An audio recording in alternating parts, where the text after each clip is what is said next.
Blood is thicker than water. That's the lie they feed you to keep you quiet when family slips the knife in. 9 years ago, my sister stole the man I was going to marry. Tonight, she's laughing over expensive wine, completely unaware I now own everything she has. Rain hammered the windshield in aggressive, rhythmic sheets that Tuesday afternoon. I hadn't planned on coming home early from the clinic. A migraine had been building behind my left eye since morning, a dull, pulsing pressure that made the fluorescent lights of the veterinary office unbearable. All I wanted was the dark quiet of the townhouse I shared with Thomas, the heavy blackout curtains pulled tight, and the familiar, safe smell of his sandalwood cologne on the pillows. I unlocked the front door as quietly as possible, not wanting the sharp click of the deadbolt to trigger another wave of nausea. The house was stiflingly warm. The thermostat was cranked to 74, a habit I constantly argued against. But it wasn't just the heat that hit me, it was a smell. Underneath the faint scent of yesterday's coffee and the lemon cleaner I used on the baseboards, there was something overtly floral. Peonies. Heavy, cloying, and synthetic. It was a perfume that coated the back of your throat, Valerie's perfume. My sister never visited us. She claimed the neighborhood was too far from downtown, too pedestrian. My boots squeaked softly against the hardwood of the foyer. I saw Thomas's leather loafers kicked off near the console table, resting directly beside a pair of damp, red-soled stilettos. My body knew before my brain did. A cold, heavy sensation dropped from my ribcage into my pelvis, feeling exactly like wet cement. I didn't sprint up the stairs. I didn't shout. I walked. My hand slid up the oak banister, noting the faint layer of dust I'd neglected to wipe down that weekend. The bedroom door was cracked open just an inch. The hinge squealed when I pushed it, a pathetic, high-pitched, metallic whine. They didn't even look like lovers caught in a passionate embrace. They looked clumsy, ridiculous. Thomas was scrambling backward off the edge of our mattress, his pale knees tangling in the gray linen duvet I had spent $300 on just weeks prior. He grabbed blindly for a shirt, his face flushed a violent, blotchy red. Valerie sat up slower. She didn't scramble. She pulled the sheet up over her chest. Her blonde hair stuck to her collarbone with sweat. She looked at me, and in that split second, before the practiced tears arrived, I saw it. The microscopic twitch at the corner of her mouth. A flicker of deep, primal satisfaction. "Audrey," Thomas choked out. His voice cracked like a pubescent teenager's. He was holding a striped dress shirt backward against his chest. "Audrey, wait. Jesus, wait." I stood in the doorway. My hands were perfectly still at my sides. I noticed a small coffee stain on the carpet near the nightstand that I needed to scrub out. I noticed the way Thomas's left eye twitched. I noticed that my lungs had entirely stopped expanding. "Get out of my bed," I said. My voice didn't sound angry. It sounded like an automated recording, flat and devoid of pitch. Valerie began to sob. It was a spectacular performance, immediate and wet. Her shoulders heaved. "Audrey, I'm so sorry. We didn't mean to. It just happened. I've been in such a dark place." "Shut up, Valerie." The words tasted like copper in my mouth. I turned around and walked back down the stairs. The mechanical nature of my movements terrified me. I went into the kitchen, poured myself a glass of tap water, and stood at the granite island. The refrigerator hummed. The ice maker dropped a fresh batch of cubes with a plastic clatter. 10 minutes later, Thomas came downstairs, fully dressed, looking like a man walking to his own execution. He stood in the entryway to the kitchen, wringing his hands. The man I had chosen to spend 80 years with. The man who rubbed my feet when I stood in surgery all day. He looked so small. "I can explain," he whispered. "There's nothing to explain." I drank the water. It was lukewarm. "Are you in love with her?" He looked at the floorboards. He couldn't meet my eyes. That was the answer. He didn't have the spine to say yes, and he didn't have the audacity to say no. The real betrayal, however, didn't happen in that townhouse. It happened 3 hours later in the sprawling, immaculate living room of my parents' suburban colonial. I had packed a single duffel bag and driven straight there, seeking the fundamental safety net of a mother and a father. I sat on their cream-colored sofa, staring at my damp socks. Caroline, my mother, paced the room, holding a crystal tumbler of gin and tonic. Ice clinked against glass in a frantic rhythm. My father, Arthur, sat in his armchair, staring intensely at a spot on the rug, actively wishing he were invisible. "It's a disaster," Caroline muttered, pausing to take a sip. "An absolute mess. But Audrey, you have to understand. Valerie is fragile. She's always needed saving." I looked up at her, the wet cement in my stomach hardening into something sharp and jagged.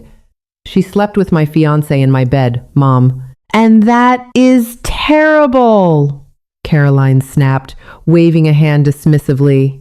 "It's wrong." "But they fell in love." "You can't control matters of the heart, Audrey. You're so strong. You're independent. You'll bounce back from this." Valerie would shatter if we cast her out over a mistake. "A mistake." "You're taking her side," I said softly. "I'm not taking sides. We are a family." Caroline's voice pitched higher, tight with the anxiety of a woman desperate to preserve an illusion. "We have to forgive. We sweep this under the rug, we go to therapy, we move on. You can't make her the villain, Audrey. She's your sister." I looked at my father. "Dad, you agree with this?" Arthur cleared his throat, shifting his weight. "Your mother has a point, Audrey. The ensuing drama. It would tear the family apart. We just need to keep the peace." The peace. I stood up. The leather of the sofa peeled away from my damp skin with a sticky sound. I picked up my duffel bag. The zipper dug into the palm of my hand. "There is no family," I said. I walked out the front door. The rain had stopped, leaving behind the harsh smell of crushed worms and wet asphalt. I got into my car, put the keys in the ignition, and watched my parents' house through the windshield for a long time. They didn't come out after me. The porch light clicked off. I drove away. I didn't shed a single tear that night. The grief would come later, in ugly, violent spurts. But in that moment, all I felt was the quiet, absolute death of the person I used to be. Winter in Chicago doesn't just chill you. It actively disrespects you. It bites at any exposed skin, sneaks up your sleeves, and settles deep in your joints. I moved there 3 weeks after the townhouse incident, transferring my veterinary credentials to a large emergency animal hospital in the Loop. I rented a 4th-floor walk-up in a neighborhood where the sirens never stopped and the radiator clanked like a dying engine from October to April. The first 2 years were a blur of surgical gowns, blood, and cheap coffee. I took the graveyard shifts because being awake at 3 a.m. meant I didn't have to dream. I patched up dogs hit by cabs and cats torn apart by coyotes. I learned to look at broken, dying things and figure out exactly what was required to stabilize them, or when to call the time of death. I didn't speak to my family, blocked numbers, returned letters marked "Return to Sender." My mother tried for the first year, sending sickly sweet voicemails from burner phones on holidays, always mentioning how much Valerie missed me, as if my sister were the injured party. After 18 months, the attempt stopped. I heard through a mutual acquaintance that Valerie and Thomas had married in a lavish ceremony in Napa. My mother paid for the ice sculpture. The shift in my life didn't happen with a lightning bolt of inspiration. It happened because of a broken central heating system. The property management company that owned my building went bankrupt. For 3 weeks in January, we had no heat. The tenants complained, sued, and yelled, but the corporate entity was a ghost, hidden behind layers of shell companies. Intrigued and freezing, I started spending my off hours at the public library, digging into public records, bankruptcy filings, and corporate restructuring laws. I became obsessed with the anatomy of failure, how a company dies, how assets are hidden, liquidated, and reborn. I realized that the chaotic emergency room of animal medicine wasn't so different from distressed asset management. Both required triaging, bleeding, identifying terminal decay, and salvaging what had value. At 31, I quit veterinary medicine. It was a terrifying, reckless pivot. I took an entry-level analyst job at a ruthless corporate liquidation firm run by a man named Victor, a shark who smelled blood in the water from a mile away. "You're too old to start at the bottom," Victor had told me during the interview, picking at a piece of lint on his bespoke suit. "I spent 8 years pulling foreign objects out of necrotic intestines," I replied, maintaining flat, unblinking eye contact. "I'm excellent at cleaning up other people's shit. Put me in the distressed debt division." He hired me. Over the next 7 years, I ground my life down to the bone. I had no social life. I dated sporadically, a string of perfectly fine men whose names I forgot the moment they left my apartment, because I was mentally calculating the depreciation of commercial real estate portfolios while they talked about their golf. Handicaps. I drank my coffee. Black. I wore suits the color of slate and charcoal. I became entirely unrecognizable from the soft, hopeful woman who had picked out gray linen duvets. I became wealthy. Not lottery winner wealthy, but the kind of quiet, dangerous wealth that sits entirely in leverage and equity. Victor made me a junior partner. We specialized in buying the bad debt of mid-tier commercial businesses for pennies on the dollar, restructuring them or stripping them for parts. And then, in the autumn of my 8th year in Chicago, an acquisition file landed on my heavy oak desk. I was eating a stale turkey sandwich, chewing mechanically, when I flipped open the manila folder. Osprey Commercial Holdings. My eyes dragged down the list of executives. There it was. Thomas Redacted, Managing Partner. I stopped chewing. The office around me faded the hum of the HVAC, the distant chatter of the trading floor, the rattle of a keyboard. I stared at the name until the letters blurred. Thomas had left his steady accounting job to play big shot in commercial real estate. According to the financials in front of me, he was failing spectacularly. He was over-leveraged, bleeding cash, and his primary lending bank was looking to offload his toxic loans before they defaulted entirely. He owed $6.2 million, and the balloon payment was due in 10 months. I pulled up his social media. His profile was private, but Valerie's was public. Of course it was. She styled herself as a lifestyle influencer. Endless photos of expensive brunches, trips to Aspen, designer bags, and their sprawling, custom-built house in the Connecticut suburbs. She was bleeding him dry to maintain an illusion of old money, and he was taking out predatory loans to keep her quiet. I felt a smile stretch across my face. It wasn't a happy expression. It felt tight, pulling the skin taut over my cheekbones. I walked into Victor's office. "Osprey Commercial," I said, dropping the file on his desk. "I want it. I want to buy the debt." Victor glanced at it. "It's garbage, Audrey. The margins are thin and the collateral is overvalued. Let it rot." "I'll use my own capital for the acquisition," I said, "through a holding company. The firm gets a 3% management fee for processing the paperwork. 0 risk. But I want full signatory control over the debt." Victor narrowed his eyes, studying my face. He recognized the look of a predator locking onto a wounded animal. He didn't ask questions, he just nodded slowly. "Set up the LLC. Make sure it doesn't trace back to you immediately. If you're going to play with your food, use a long fork." I spent the next year orchestrating the trap. I bought Thomas's debt through a faceless Delaware LLC called Ironwood Holdings.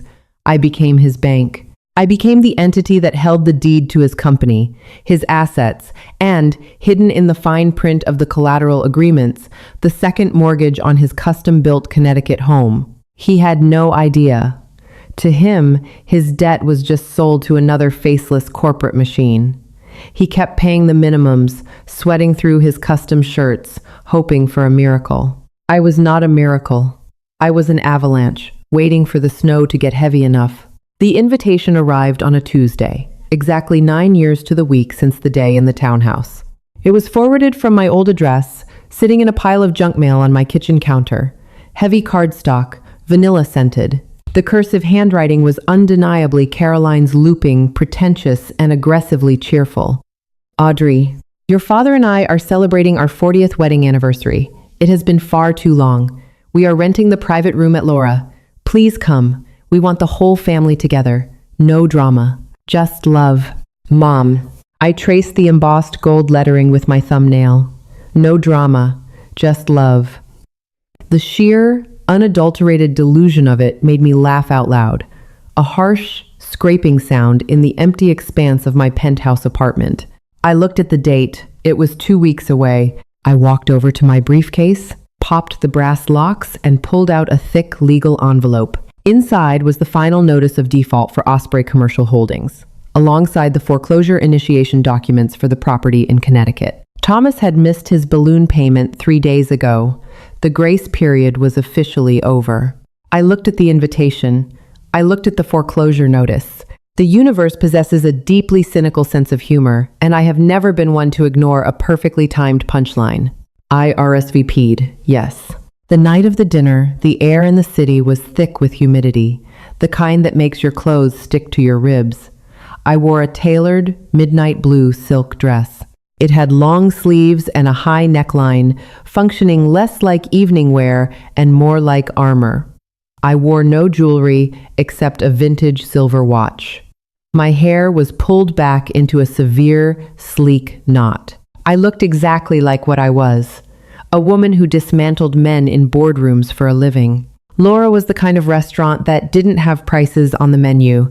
The lighting was impossibly dim, smelling of roasted bone marrow, truffles, and wealth. The maitre led me toward the back, his shoes silent on the plush carpet. The private dining room, madam. He pushed open the heavy oak doors. The sensory overload was instantaneous. My father's cheap drugstore aftershave warring with the restaurant's expensive ambiance. My mother's nervous, high-pitched chatter. The clinking of heavy silver forks against porcelain. And then, them. Valerie sat at the center of the long mahogany table, holding court. She looked older. The soft edges of her 20s hardened into sharp angles, maintained by expensive fillers and Botox. But she still projected that practiced, delicate fragility. She wore a slip dress the color of champagne, and her left wrist was weighed down by a diamond tennis bracelet that I knew, for a fact, was purchased on a maxed-out credit card with a 24% interest rate. Beside her sat Thomas. He was a shell of the man I remembered. He had gained 40 pounds, his face carrying the distinct, puffy redness of a man who drank heavily to get to sleep. His eyes were deeply bagged, darting nervously around the room. He looked like a man standing on a trapdoor, waiting for the lever to pull. The table went dead silent as I stepped into the room. My father looked up, his jaw dropping slightly. He aged a decade in 9 years, his shoulders permanently rounded. Audrey? Caroline practically leaped out of her chair, her face a mask of frantic joy. "Oh my God, you came! You actually came!" She rushed toward me, arms outstretched. I didn't step back, but I didn't lean in. I let her wrap her arms around my shoulders, feeling the thin, bird-like bones of her back. She smelled of gin and desperate relief. "Hello, Mother, Dad." I gave my father a single nod. Then my eyes moved down the table. Valerie's smile was a masterpiece of passive aggression. It didn't reach her eyes. "Audrey, look at you. It's been, gosh, nearly a decade. You look so professional." The word professional rolled off her tongue like an insult, synonymous with spinster or unlovable. "Valerie," I said smoothly. I took the empty seat directly across from her.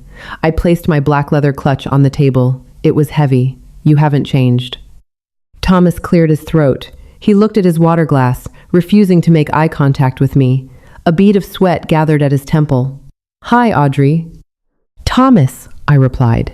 The sound of his name in my mouth felt like chewing on dry cardboard. Nothing. No spark of old love. No residual heartbreak. Just the clinical observation of a dying asset. "How is the commercial real estate market treating you?" "I hear it's a tough quarter for boutique firms." Thomas flinched as if I had shot him with a BB gun under the table. His hand trembled slightly as he reached for his wine glass.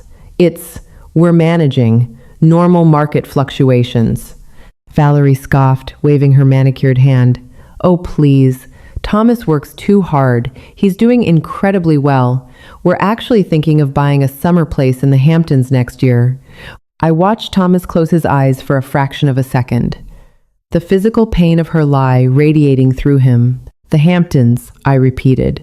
picking up my linen napkin and placing it deliberately over my lap. How ambitious.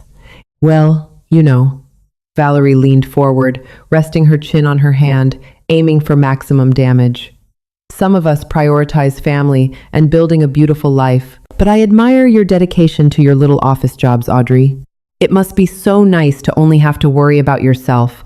No husband, no kids, just spreadsheets. Caroline nervously clinked her fork against her glass. Now, girls, tonight is about family. Let's look at the menus. The sommelier recommended the Cabernet. I think we should order champagne, Valerie insisted, her voice cutting through our mother's weak mediation. We have so much to celebrate. A beautiful marriage, success, family. She looked directly at me, her eyes glittering with cruelty. She wanted to prove that she had won, that 9 years ago she had taken the prize, and I was still the miserable, discarded scrap sitting in her shadow. I smiled. A real, genuine smile. I felt the leather of my clutch beneath my fingertips. I agree, I said, my voice rich and dangerously calm. Let's order the champagne, because we are definitely going to have a conversation about success, Thomas, and the true cost of building a beautiful life. Thomas dropped his fork. It hit his porcelain plate with a sharp, violent crack that echoed through the quiet room. He finally looked up, meeting my eyes, and for the first time in 9 years, I saw him truly understand who was sitting across the table. Silence has a weight. In that private dining room, it felt like atmospheric pressure dropping right before a tornado touches down. The sommelier returned, utterly oblivious to the sudden vacuum in the room. He moved with practiced elegance, presenting a green glass bottle with a faded gold label. The pop of the cork sounded exactly like a gunshot. I watched the pale, effervescent liquid spill into the crystal flutes. The bubbles rushed upward in frantic, desperate lines. "To family," Caroline whispered. Her voice shook.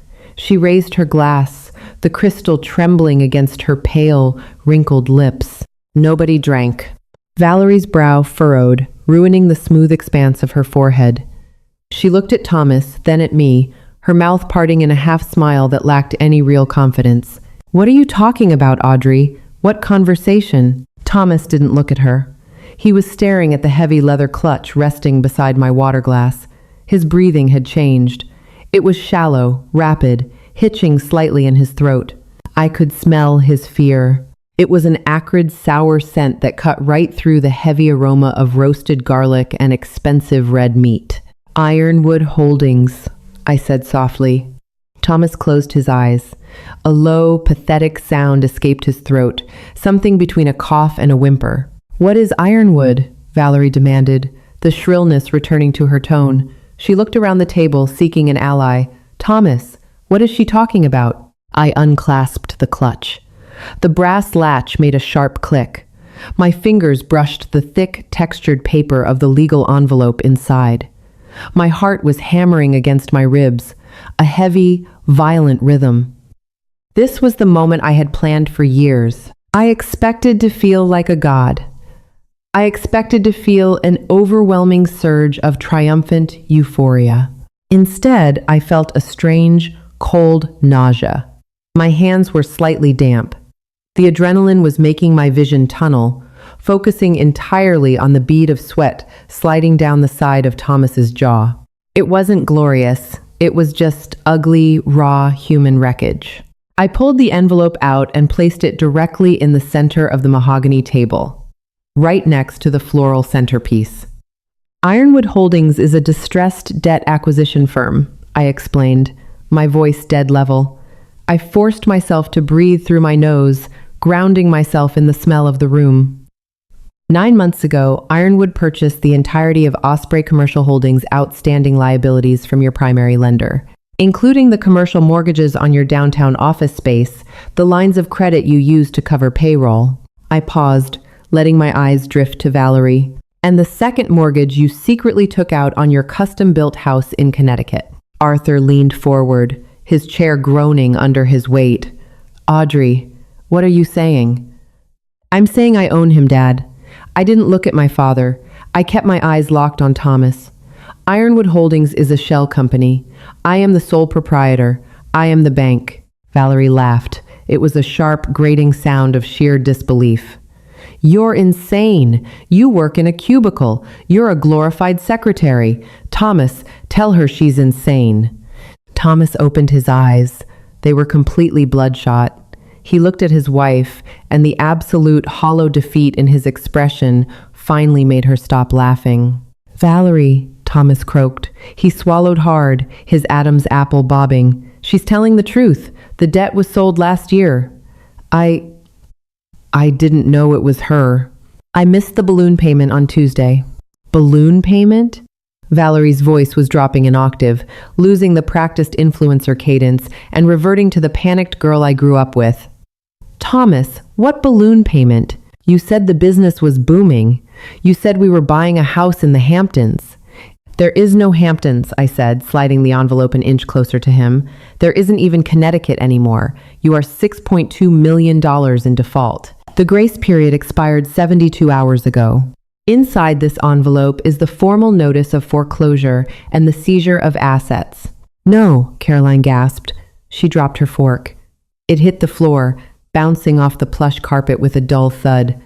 Audrey, no, you can't do this. He's your brother-in-law. You are destroying their family. They destroyed themselves, I replied, the copper taste of old anger finally rising in the back of my throat. I looked at my mother. I saw the desperation in her eyes, the frantic need to preserve the image of her perfect, happy daughters. I didn't force him to take out predatory loans to fund her shopping addiction. I didn't force him to leverage his home. All I did was buy the paper he signed his name to. It's business. Normal market fluctuations, as Thomas said. Valerie snatched the envelope off the table. She tore at the flap, her long, manicured nails ripping the thick paper. She pulled out the legal documents. Her eyes darted over the pages, uncomprehending at first, stumbling over the dense legalese and financial jargon. But she understood the numbers, the bolded print detailing the millions owed. The address of her home listed under collateral subject to seizure. Thomas! She shrieked. She threw the papers at him. They scattered across the table, sliding over a plate of untouched bread and knocking over a water glass. Ice scattered across the mahogany. Water soaked into the white linen tablecloth, spreading like a dark stain. What did you do? What did you do to us? I tried to keep up, Thomas yelled back, his composure finally snapping. He stood up, knocking his heavy chair backward. Do you have any idea what it costs to keep you happy, Val? The trips, the clothes, the cars. I was drowning, and you just kept asking for more. You lied to me. She stood up too, her face twisting into something ugly and venomous. You told me you were a success. You're a fraud. You're nothing. I sat perfectly still. I watched the marriage I was supposed to have tear itself apart over a puddle of spilled ice water. Arthur finally found his voice. Audrey. He sounded incredibly old. Audrey, please, stop this. We can figure this out. We can pay you back. We can set up a payment plan. I turned my head to look at my father. Can you, Dad? Are you going to liquidate your retirement fund to cover $6 million of toxic debt? Are you going to mortgage your house to save hers? Arthur swallowed hard, the skin of his neck loose and trembling. He looked at the floor. He couldn't do it. He didn't have the capital. And even if he did, he wouldn't sink his own ship for Thomas. That's what I thought, I said. You planned this, Valerie hissed. She was leaning over the table, her hands flat against the wet linen. The diamond tennis bracelet caught the dim light, throwing small prisms of color against the wall. You spent 9 years plotting this. You're sick. You are a sick, bitter, jealous bitch. I am not jealous of you, Valerie. I stood up. My legs felt heavy, but they didn't shake. I picked up my clutch. I was angry. For a long time, I was very angry. But looking at you right now, all I feel is pity. You built your entire life on a foundation of rot. I just pulled out the bottom block. I looked at Thomas. He was staring at the wet legal papers, his shoulders slumped, completely broken. the man who had tumbled off my bed 9 years ago, trying to put his shirt on backward. My lawyers will contact you on Monday regarding the vacating of the premises, I told him. My voice was clinical, the vet telling the owner there was nothing more to be done. I didn't wait for a response. I turned and walked toward the heavy oak doors. "Audrey!" Caroline wailed. It was a terrible sound, scraping against my spine. "Audrey, come back here. You cannot leave your family like this." I pushed the door open. The ambient noise of the restaurant rushed in the soft jazz piano, the hum of wealthy diners eating oysters, the clinking of glasses, the real world. I didn't look back. The humidity hit me like a physical blow the second I stepped out of the air-conditioned restaurant. The street was slick with a fresh coat of summer rain, the neon signs from a nearby theater bleeding red and blue onto the wet asphalt. A valet hurried forward with a black umbrella, but I waved him off. I wanted to feel the air. I needed the harsh, muggy reality of the city to scrub the smell of that private dining room out of my lungs. I walked 3 blocks to the parking garage. My heels clicked against the concrete in a steady, metronomic rhythm. A siren wailed in the distance, bouncing off the glass facades of the skyscrapers. I unlocked my car, a heavy German sedan that smelled faintly of leather cleaner. I got in, shut the heavy door, and the silence of the cabin swallowed me whole. I didn't start the engine immediately. I gripped the steering wheel. The leather was cold under my palms. I expected the catharsis to wash over me like a tidal wave. I expected to scream, or laugh, or cry tears of profound, vindicated joy. I had spent nearly a decade sharpening myself into a blade specifically designed to cut them down. I had succeeded flawlessly. They were ruined.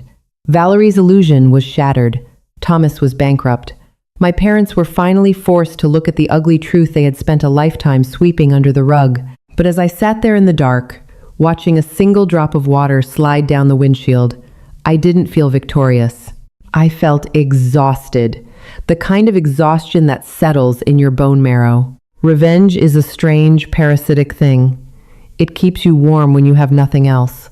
It gives you a reason to wake up at 4 a.m., a reason to skip lunch, a reason to endure the brutal, grinding reality of corporate warfare. But once the parasite has consumed its host, once the target is destroyed, it leaves you hollow. I leaned my head back against the headrest. I closed my eyes. I thought about the girl who used to come home smelling of dog, shampoo, and bleach. The girl who bought expensive linen duvets and believed that if you loved someone enough, they would automatically love you back in the exact same way. I realized, with a dull, aching certainty, that ruining Thomas and Valerie didn't bring her back. She was still dead. She died in that townhouse 9 years ago. The woman sitting in the luxury sedan was a completely different entity, a creature made of ledgers, interest rates, and calculated cruelty. I opened my eyes. I reached out and pressed the ignition button. The engine purred to life, a low, powerful vibration beneath my feet. It was true. Revenge didn't fix me. It didn't rewind the clock. But as I pulled out of the parking garage and merged onto the wet, glistening avenue, a strange, quiet peace began to settle over me. It wasn't happiness. It was equilibrium. The universe owes nobody justice. If you want the scales balanced, you have to stack the weights yourself. I had stacked the weights. The ledger was clear. The account was settled. I drove back to my penthouse. I walked into the dark, silent apartment. I didn't turn on the overhead lights. The city glowed through the floor-to-ceiling windows, casting long, geometric shadows across the hardwood floor. I took off my heels, leaving them by the door. I walked into the kitchen, turned on the tap, and filled a simple glass with water. I stood by the window, looking out over the grid of the city. Millions of lights, millions of people, all carrying their own betrayals, their own ghosts, their own quiet, desperate wars. I took a sip of the water. It was cold, clean, and perfectly clear. For the first time in 9 years, I didn't think about Valerie's perfume. I didn't think about Thomas's panicked face. I didn't think about my mother's denial. They were no longer my ghosts. They were just bad debt, written off and forgotten. I took another sip of water, and for the first time in a very long time, I looked forward to the morning. If this story struck a nerve or reminded you that the best revenge is a life built entirely on your own terms, let us know in the comments. Have you ever had to walk away from toxic family to find your own peace?